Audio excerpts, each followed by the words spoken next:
Welcome to Founders Club, the show for real estate entrepreneurs. And I got a lot of questions for you around that because I know that you're really passionate about that. Yep. And you have some great insight around how to pivot and win right now. So I want to jump into all that. Just to put a pretty little bow on, setting the intention. I think you said it perfectly, and the old adage is true, right? Like people overestimate what they can do in a year, but underestimate what they can do in 5 years and 10 years. And really, if you've got your eye on the long game and you make the moves now to set yourself up 5-10 years down the road, you're going to be so much further along than just doing a 12-month plan every year. I had somebody on a coaching call yesterday that they're pretty new and they're struggling. And they're like, man, I'm just, and they're good. They're gonna be great, but they're struggling right now. Single mom, and and she was talking to one of our top producers and said, why don't you, if you'll hire me, I'll come work for you for $20 an hour or whatever, just to be so much easier. And I'm like, and so we had that conversation on the coaching call, as a group call, about that thinking. And I said, imagine how a entrepreneur starts a business. You're wanting to make $20 an hour right now, and that would feel like a relief. How many years did a lot of the successful entrepreneurs work for free? Yeah. And I look back at when I started my coaching company in 2012. I decided to do this in November of 2011. And I'm like, so I started building the company November 2011. And I worked my butt off. Now, I still had a job as a team leader for Keller Williams' office and all that. So I still had an income, but I was working that 40 hours a week, and I was spending probably 30, 35, 40 hours a week getting this company going. I did not make a single dime until April of 2012. So I worked for 6 months for free. No salary, no income, no minimum wage.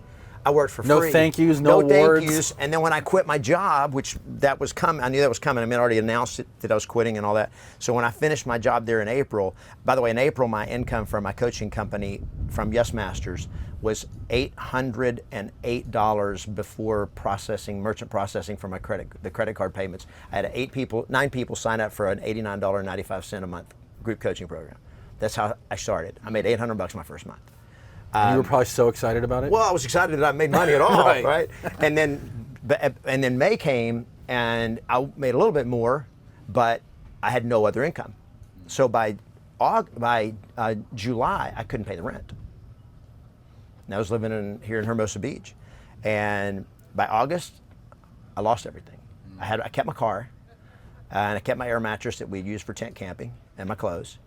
And I ended up renting a bedroom in an old rundown apartment complex in Playa Vista, nearly 60-year-old apartment from a single mom, unfurnished bedroom, and slept on the floor on my air mattress for 8 months while I built this company. Wow. And I hated every moment of it. I'm sure. I was embarrassed. I was like, praying nobody found out. When I was going to get up in the morning, get dressed, I go to Starbucks to work. I still had an office at Keller Williams. I was teaching real estate classes to just make a little bit of money, extra money. And at night, I would go in there and record my videos in my office, at the office when nobody else was around, so they wouldn't know that I was doing. And people go like, why don't you just go join a coaching company? Like I was with Keller Williams. So they go join MAPS Coaching because they'll pay. And I'm like, that's not my dream. Right.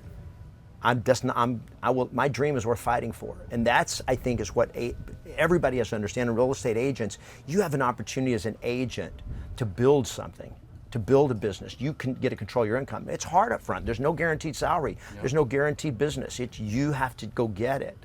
But you got to have the courage and the willingness to take that risk. And in times like this, to know there's opportunity out there. When I was doing this, it was not a good time. And it was certainly, I wasn't ready. Financially, I did not have any depth. But it was my dream. And 3 years later, I couldn't recognize my life. And now it's been 8 years later, but we just finished past our 8th anniversary of our company. And I have this boat. This boat was my dream for a decade. When I moved to California in 2009, I came out here to get a boat.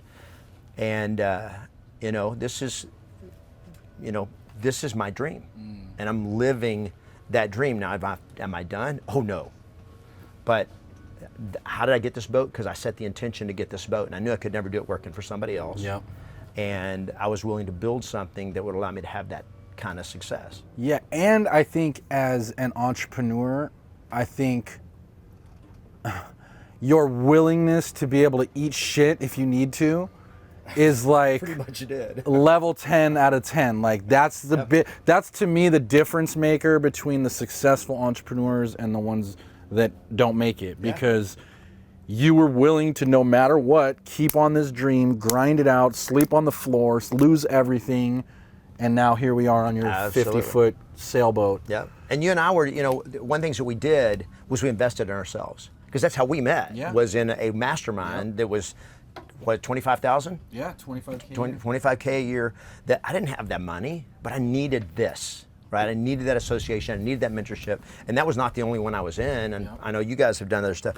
So we, but I was investing in myself, and there's not been a single investment when I invested in coaching and invested in mentorship that I look back and go like, well, that was a waste of money. Yeah. No, I did it when I couldn't afford it. By the way, I hired my first coach as a coach. I hired my first speaking and training coach while I was sleeping on an air mattress for $15,000 a year. I couldn't afford that. I didn't have the money for that. I spent everything I had. But you rolled the dice on yourself. I rolled the dice. I had enough money to pay the first month's deposit to get into the program, and I'm like, I got to have this. And I knew that I didn't know how to do it myself. And those were the decisions I made that were investing in me, investing in my dream.